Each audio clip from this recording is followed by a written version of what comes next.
Mga tol, ituturo ko sa inyo kung paano kumuha ng ganito. Ganito po.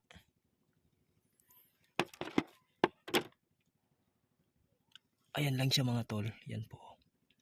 Ito. Siya po ito. Kunin natin.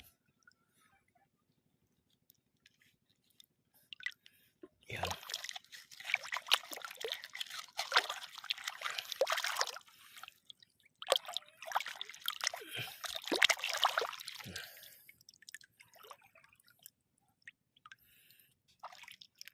Ayan po mga tol.